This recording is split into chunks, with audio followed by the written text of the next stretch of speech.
En este episodio número 9 de la segunda temporada de Mentor Cultural os voy a hablar de las habilidades blandas para la internacionalización de la cultura.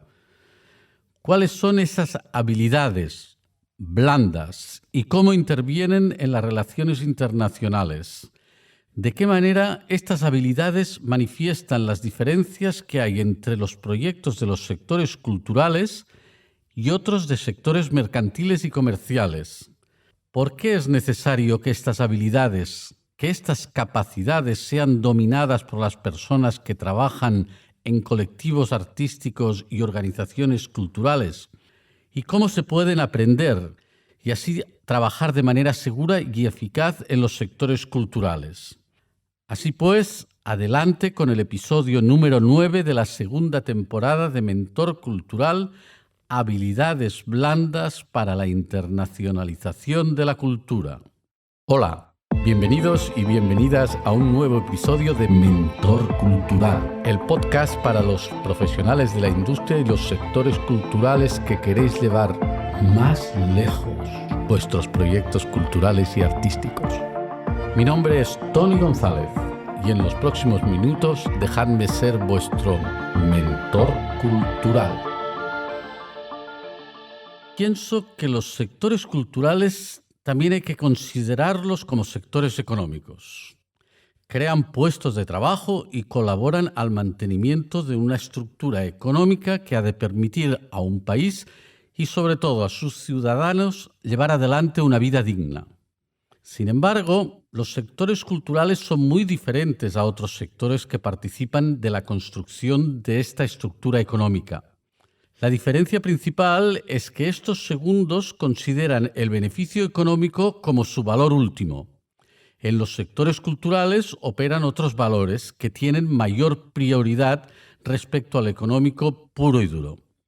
Para resguardarme de tanta publicidad que me anima a consumir productos prescindibles para mi vida, intento hacer el ejercicio de clarificar las diferencias entre el consumismo mercantil, mejor dicho, la incitación a este consumismo y la promoción y la difusión de la cultura y el arte. ¿Qué les iguala y qué les diferencia? No niego que una parte de mi manera de hacer bebe de las teorías y métodos de la gestión de empresas y de las escuelas de negocio. En general, en estas escuelas de negocio te enseñan a hacer dinero y los contenidos y herramientas que difunden van en esta dirección. Pues bien, en mi resistencia numantina para diferenciarme de ellas, mi razonamiento comienza con la pregunta: ¿en qué se diferencia la promoción de la cultura y el arte respecto al marketing de otros sectores económicos y productos mercantiles? Una de las respuestas a esta pregunta la repito continuamente cada vez que me ofrecen un micro. No todo es comprar y vender en los sectores culturales. De aquí deduzco que no son lo mismo y no actúan de la misma manera las personas que se dedican a la difusión de la cultura de las que venden o promocionan cualquier tipo de producto para el consumo. Este episodio, pues, lo quiero dedicar a definir cuáles son las habilidades que deben tener las personas que trabajan en cultura, concretamente en la difusión de la cultura y el arte, y que marcan diferencias con la de los otros sectores económicos de tipo, digamos, eminentemente comercial. Y ahora, hablando de una manera más académica, hoy hablaré de las habilidades blandas, los soft skills para la difusión de la cultura. ¿Cuáles son estas habilidades blandas, determinantes de comportamientos o de actitudes que deben tener los profesionales de la difusión de la cultura y que les diferencian de otros sectores comerciales o mercantiles? Y aunque no hay grandes diferencias, me voy a centrar en la difusión de la cultura en las relaciones internacionales. En el episodio número 6 de la temporada anterior empecé a hablar de capacidades de los profesionales de la cultura para la internacionalización. Estas estaban ligadas al desarrollo de los proyectos culturales y artísticos. Y en este caso me referiré a las habilidades blandas ligadas específicamente a la movilidad y a la internacionalización. Estas son unas habilidades, unas actitudes que son claves y se deben adoptar para el éxito de las campañas de desarrollo y movilidad internacional de los proyectos. Entonces, pues vamos a verlas una por una. En primer lugar, la capacidad de colaborar. Los mejores resultados en la internacionalización se obtienen mediante la colaboración. En las redes internacionales recibes tanto como das. Esto lo he repetido durante varios episodios y creo que es una frase importante, que define mucho el trabajo internacional y el trabajo en redes internacionales. En las redes internacionales recibes tanto como das y está en la base de la capacidad de colaborar. El intercambio de conocimiento y la colaboración en proyectos con otras personas y organizaciones de otros países que viven realidades muy diferentes a las vuestras es una fuente inagotable de riqueza y de desarrollo personal. Y por otra parte, los proyectos colaborativos internacionales, a los que le he dedicado todo el episodio anterior, son objeto de ayuda económica de la Comisión Europea y otras entidades financieras transnacionales. De aquí la importancia que tiene el saber colaborar. En segundo lugar, el conocimiento. La cultura es conocimiento, y este conocimiento se manifiesta en los proyectos y trabajos artísticos. Sin embargo, esto no es suficiente. Un grupo, un colectivo artístico, una organización artística debe demostrar que el conocimiento que posee, el saber, lo aplica a todas las actividades que realiza. Por ejemplo, a la difusión y comunicación de sus proyectos. También la difusión de contenido relevante, como ya comenté en el episodio número 8, deberá ser una práctica habitual del trabajo de difusión. Es inconcebible que las campañas de comunicación de un proyecto cultural se realicen en base a mensajes vacíos, intrascendentes y repetitivos. Además, las personas encargadas de la difusión deben demostrar que tienen una preparación cultural a la altura de los proyectos que representan. Todo el personal de un colectivo artístico u organización cultural, del primero al último, ha de poder expresar con conocimiento el proyecto en el que está involucrado y tiene que hablar de su contexto artístico, cultural y social. Otra habilidad o capacidad necesaria es la de innovar. Se puede afirmar que los sectores artísticos y culturales llevan la innovación en su ADN. Difícilmente se concibe la creación artística que no sea innovadora. Así y todo, las campañas para difundir los proyectos artísticos también deben estar al mismo nivel de innovación que los mismos proyectos que se están promocionando. Además, las personas encargadas de su difusión deben ser creativas en sus relaciones con los clientes potenciales. Personas creativas trabajando para proyectos artísticos estarán mejor consideradas a la hora de proponer un proyecto o definir una colaboración. A continuación mencionaré el respeto a la diversidad. Las relaciones que se establecen en los sectores culturales y especialmente las relaciones internacionales ofrecen la posibilidad de encontrarse con personas de procedencias culturales muy diversas. En muchos casos, las diferencias culturales son muy grandes, enormes. Este hecho condiciona el éxito o el fracaso de la continuidad de una conversación, de una negociación. Tener en cuenta las diferencias culturales va a ser fundamental en el desarrollo de relaciones duraderas. Las personas que valoran la diversidad cultural y tratan con respeto y atención a gentes de otras culturas podrán emprender proyectos en colaboración y serán más exitosos a la hora de ofrecer sus productos o proyectos. Y ahora me gustaría comentar aquí la importancia de cuidarse, los cuidados como capacidades de la cultura. Los artistas y las artistas trabajadoras de la cultura, juntamente a sus estructuras organizativas, por lo general son personas y entidades altamente vulnerables que en muchos casos viven en un estado de precariedad muy elevado. Por otro lado, los valores de la cultura incluyen también la capacidad de hacer un mundo más humano, justo y solidario.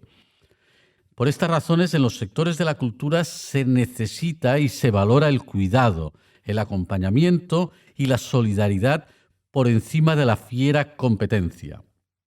Aunque la realidad no es siempre de esa manera, los profesionales de la cultura que presentan habilidades orientadas al cuidado, al acompañamiento y a la solidaridad estarán en mejores condiciones para obtener un mayor reconocimiento y respeto. Y por último, como habilidades de la cultura mencionaré el manejo del tiempo. Construir redes de colaboración innovadoras basadas en la transmisión de conocimiento y la confianza mutua, el respeto, el acompañamiento y la solidaridad no se consigue en un día. En la cultura y las artes, para acceder a trabajar con un colaborador o cliente potencial, se tienen en cuenta las trayectorias, los proyectos del pasado y las propuestas de futuro. Mostrar trayectorias sólidas y oportunidades a más largo plazo es una cualidad necesaria en todo proyecto cultural. Por ejemplo, la apuesta por One Hit Wonders es propia de la industria cultural más comercial y no tanto de los sectores artísticos. Las trayectorias solventes con propuestas de futuro se consiguen si se tiene la capacidad de darse tiempo para que el desarrollo de los proyectos se vaya materializando. En este caso, el tiempo será un aliado y no un impedimento. Eso sí, siempre que para la sostenibilidad económica del proyecto su desarrollo se haya planificado por fases, en general desde el corto al largo plazo y desde lo local a lo global. Un elemento primordial en la presencia de las habilidades en los proyectos y organizaciones culturales es que existan oportunidades de formación o capacitación de estas habilidades. Precisamente este año 2023 está considerado por la Comisión Europea como el año de las capacidades y en abril de 2022 se firmó el llamado Manifiesto del Pacto Creativo por las Capacidades en Europa. Quiero decir, este sí que está directamente orientado a los sectores culturales, artísticos y creativos. El Manifiesto del Pacto Creativo por las Capacidades. Este manifiesto está apoyado por redes y organizaciones europeas y nacionales de los diferentes sectores de las industrias culturales y creativas. Hay organizaciones como Creative Skills Europe que siguen apostando por una mayor presencia de la formación en las capacidades en las organizaciones culturales. Los programas de formación en gestión cultural proporcionan capacidades a la capacitación a las personas que quieren hacer de su vida la gestión de la cultura. Y otros programas educativos inciden en capacidades concretas necesarias para el desarrollo de los proyectos culturales y abordar los nuevos retos planteados. Nuevos retos como los digitales, las nuevas metodologías de la gestión, captación de recursos, etcétera, etcétera, etcétera. Bien, dicho esto, en favor de la educación y la formación en la gestión de la cultura y la educación en la difusión de la cultura, con todo mi respeto a toda la gente que se dedica a formar en estos ámbitos, tengo que decir que estas habilidades soft key skills de la difusión de la cultura que he mencionado difícilmente las vais a encontrar en un programa de capacitación. Sin una motivación y amor por la cultura y un aprendizaje en el día a día, conociendo el sector y entendiendo que lo que os moviliza, lo que se sitúa en el centro de vuestra actividad, es el trabajo creativo de artistas y creadoras.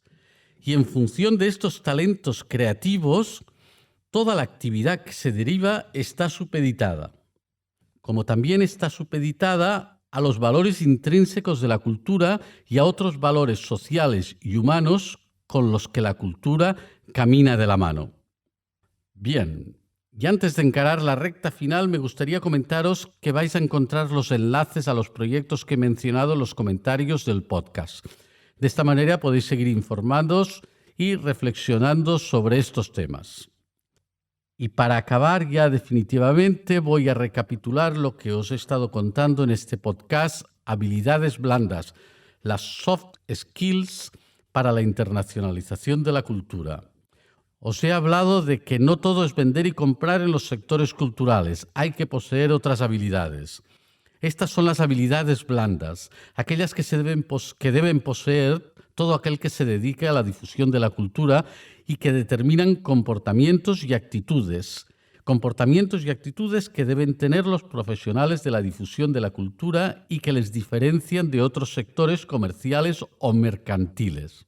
Estas habilidades blandas que he mencionado son la colaboración, el conocimiento, la innovación, el respeto, los cuidados y el manejo del tiempo. Y ahora sí, definitivamente, para acabar, os he hablado de cómo adquirir estas competencias. Desgraciadamente no será tanto en los estudios y cursos de capacitación, sino principalmente a partir de vuestra experiencia y una alta motivación personal y amor al arte y a la cultura. Esto ha sido todo por hoy. Me encantará recibir vuestros comentarios, preguntas y dudas en mentorcultural@tonygonzalezbcn.com. Les envío un gran abrazo desde Barcelona y me ha encantado ser por unos minutos vuestro mentor cultural.